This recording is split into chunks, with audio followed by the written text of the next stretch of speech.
feel. The day disappeared was the day I was healed.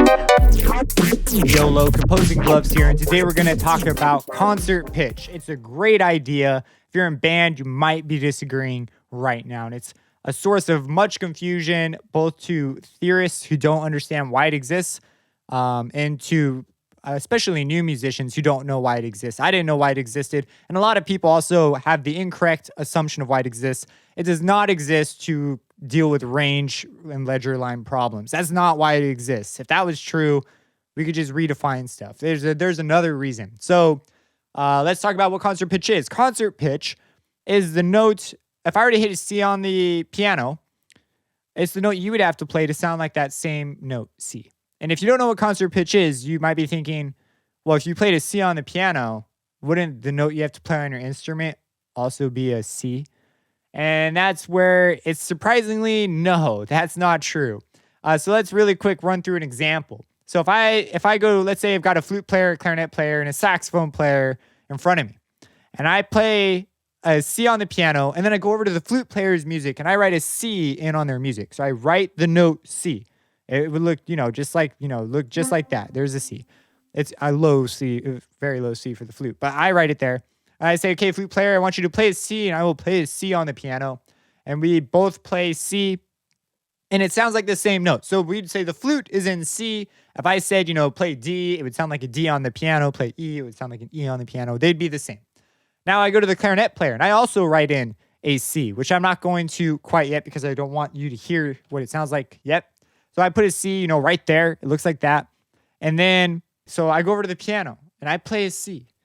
And, it sounds like this. I know it's a flute sound, but it's a C. And then I go over to the clarinet player and they play the C. Oh, it's actually a C sharp. Now there we go. The C natural, C natural. They're both natural. There's a key signature here. And we notice, oh my gosh, that sounds like a totally different note. What note are you playing? And I'd be like, that's not a C. That's some other note. And then it turns out they're playing a B flat. And suddenly we're going, oh, is this why that B flats? Is that why that's in front of the clarinet? And I would go, yeah, that's why. It's because if you told a clarinet player to play a note, it's play C on the piano and tell them to play C, it would sound like a B flat. And you might be going, why on earth do we have a system like this? It seems like a really bad idea. Let's make it a little more confusing, and then I'll explain why it's actually a great idea. Let's say, okay, now let's toss in the saxophone. I said, okay, saxophone, play for me a C. And I wrote the note C on their page, clear as day, the same note, and they will play it, and then you'll hear an E flat. And now at this point, you're just like, what the heck? If I told them to just play C, the flute would play a C. So good job, flute. The clarinet would play a B flat, and then the saxophone would play an E flat. And you got 3 notes when you asked for 1. And that's why you'll hear directors say, play concert B flat. Concert, that's the instruction to everybody in the room. Play the note that sounds like B flat on your instrument. And so everyone in the room, they've been playing their instruments for so long, you don't even think of it as a transposition. It's just a thing. Like, it's this fingering. And that's it. That's sometimes a source of problem with new players is they'll get accustomed to this, and that understanding only takes you so far. And then you run into this, and they think this is an awful idea. They're like, why do I have to do all this extra transposing? This is so stupid, blah, blah, blah. They give all these reasons. And so we're going to clarify that. Now, there is a solution to this, because as a theorist, you could probably be thinking, well, so you're telling me if I wrote a C major chord in flute, and I wrote a D major chord on the clarinet, it would sound like a C major chord. These 2 chords sound the same. That's what you're claiming. And I would go, yeah. And so if I play a C, it sounds like a C major chord. If I were to play what looks like a D major chord, it sounds like a C major chord. And so at this point, you're kind of getting frustrated because as a music theory person, this is an awful thing. There's no benefits in the music theory side. And so that's why we invented the term concert pitch. We have it, and so when we say concert pitch, we say let all notes be the same. So a C is the C on the clarinet, is the same thing as a C on the flute. It's all the same. C, C, C. When I say play C, It will look like a C on your paper. It will sound like a C. Like we just redefine it and say concert pitch. And you might be going, why don't we just do that permanently? Why don't we just get rid of the concert pitch? Just have it be, this is how pitch is for instruments. Why not do that? Well, the reason is, and this is the real reason, is families of instruments. So the good answer is for when you're writing music theory and stuff, just you use concert pitch. You can transpose it when you hand it to the players later. Like, okay, so crisis averted. You can totally just write notes now. If I play a C, it's the same. You'll also notice the key signature changed. It will transpose for us in this case. But, if you're writing just on paper, just write in concert pitch. Unless you want to be able to hand it straight to the clarinet player. Because if you handed the clarinet player this and they were to play it, it would sound all wrong. This is by the definition of concert pitch. If this wasn't clicked, these would sound like different notes. But because it's clicked, so it's transposing for us, so that's by the magic of concert pitch. Now, why does this exist? It exists because of families of instruments. Otherwise, we wouldn't do this. It doesn't exist because of some magic ledger line range thing. I used to think that, but it's not true. And so what do you mean by families of instruments? Well, every instrument has a family. So, for example, clarinet has the B flat clarinet. That's the normal one everyone's used to seeing. It's got the E flat clarinet, which is also known as the piccolo clarinet. It's like a tiny clarinet. It's a little one. And then there's the A flat clarinet, which is, I believe, slightly larger. I never played the A flat clarinet, but my instructor did, and I have friends who do. There's the contrabass clarinet, the bass clarinet. Bass clarinet's the same. It's also in B flat. One of the low clarinets is either an A flat or E flat. There's one that looks like a paper clip. There's like the contra, and then there's an even bigger one that you have to like sit on a stool to play. We had one of those. I never played it. I played the boring standard one. But anyways, so they occur in these families, and we notice that, some are in E flat, some are in C, some are in, B flat. In the case, I've never seen a clarinet in C, but I'm sure one exists somewhere out there. And the reason why this is because if I've played clarinet for a while now, and I know all the fingerings on clarinet. It'd be awful nice if I could pick up another clarinet and use the same set of fingerings. And you'd say, well, yeah, that would be awful nice. But you might be thinking, isn't that the way it is? And well, the answer is no. If on the E flat clarinet, it's a smaller instrument. It's a piccolo clarinet. It's like a tiny one. It's like a tiny little thing. Its resonances, its acoustics are different. If I play a C, the same fingering as a C on the E flat clarinet, it's not going to sound the same as a B flat clarinet because acoustically it's different size and shape. The same things don't work. So what we do is we transpose the instrument. Because think about this: if I were to play this fingering, I'm used to seeing that as this note on the written page. This note to me when I'm playing clarinet means do this, play this fingering, all four except the pinky. Play that.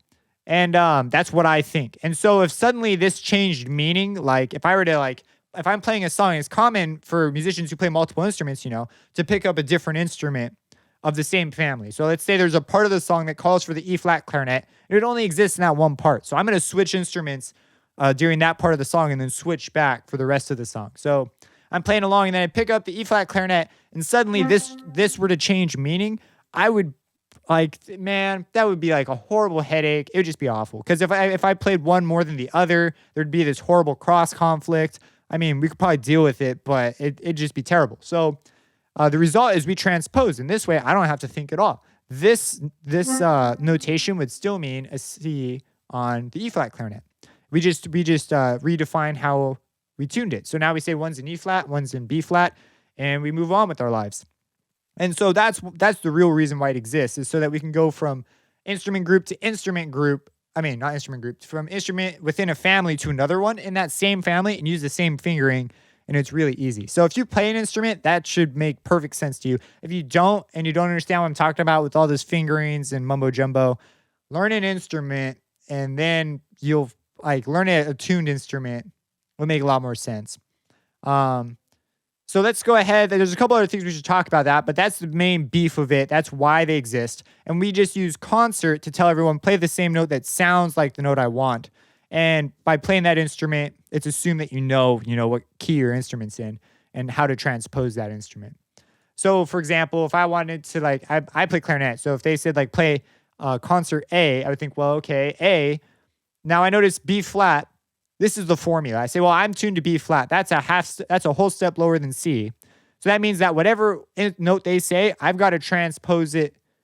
I got to transpose this note so that it would be a C. So that would take me up a whole step. So now whenever they say a note, the formula is transpose up a whole step. So they say play concert A, I would play a B natural on the clarinet.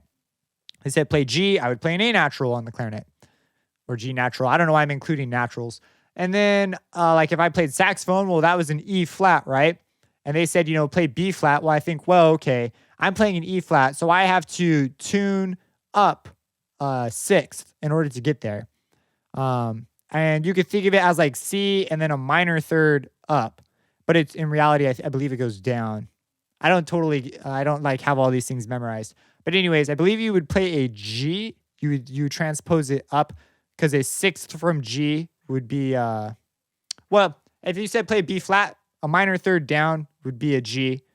And then, yeah, anyways, that's how I think of it. You could correct me if that particular one was wrong. But anyways, that's how it goes. There's also, I have a question if anyone out there knows.